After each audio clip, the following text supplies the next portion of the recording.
Welcome to the deep dive. Today we're getting into some really timeless wisdom from chapter 2 of the Bhagavad Gita. It tackles those tough no-win situations we all, run into. Our mission, to unpack Prince Arjuna's crisis on the battlefield and see what it can teach us today. So just picture it. You're at a massive turning point, a really impossible choice. That's Arjuna. Kurukshetra battlefield. He's this incredible warrior, but he's just completely falling apart. The text says he's full of compassion and very sorrowful, his eyes brimming with tears. Why? Because he has to fight his own family, his teachers. He genuinely sees no good outcome. Victory feels empty, worthless even. Yeah, and what's so striking is how modern that feels, that crisis. It really mirrors that kind of existential void some people feel, right? Even when they have everything, materially speaking, asking, what's the point? Why am I even here? And the Gita, it offers meaning that goes beyond just pleasure or gain.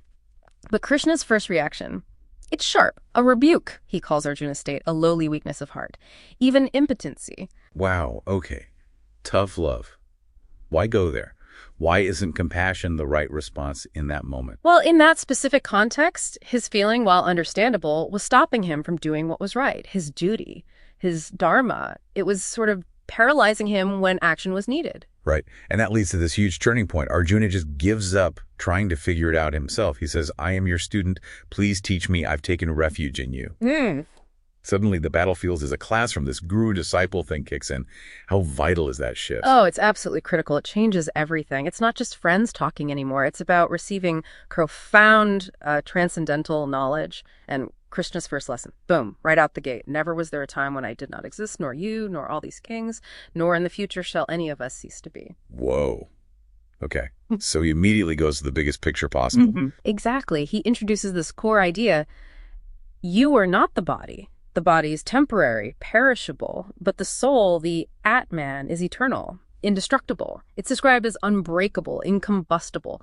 Death is just like changing clothes or like moving, from boyhood to youth to old age. Right. The body changes, but the person inside remains. That simple idea that I am not my body, it changes everything, doesn't it? It tackles fear of death head on. It absolutely does. It's meant to liberate you from grief, from fear. And you mentioned Prabhupada's insight. He really emphasizes that the soul keeps its individuality forever. It doesn't just merge into some void.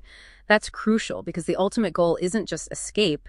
It's an eternal loving relationship with Krishna. You need individuality for a relationship. Okay, that makes sense. And this eternal soul idea, it connects to karma and reincarnation too, right? Precisely. It gives a framework for understanding why things are the way they are. The apparent unfairness of life. Why one person's born blind, another wealthy. It suggests it's not random, but part of a soul's ongoing journey based on past actions. Cause and effect across lifetimes. So armed with this understanding of his real self, Arjuna then gets advice on how to act. Krishna talks about the science of work, karma yoga, and the famous line, you have a right to perform your prescribed duty, but you are not entitled to the fruits of action. That sounds difficult. Especially today. We're all about results. How does giving up the results lead to better action? It sounds like a paradox, but it's about where your focus lies. The Gita says attachment to the results is what causes anxiety, stress, suffering. It entangles you.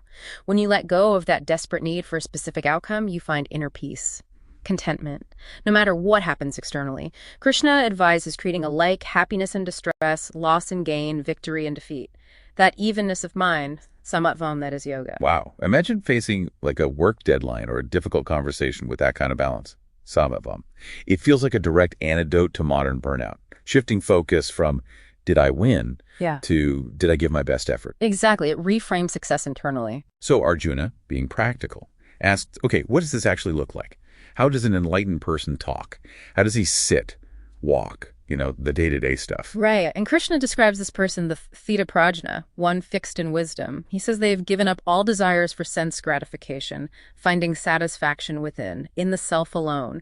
They aren't tossed around by life's miseries, whether from nature, other people, or their own mind and body.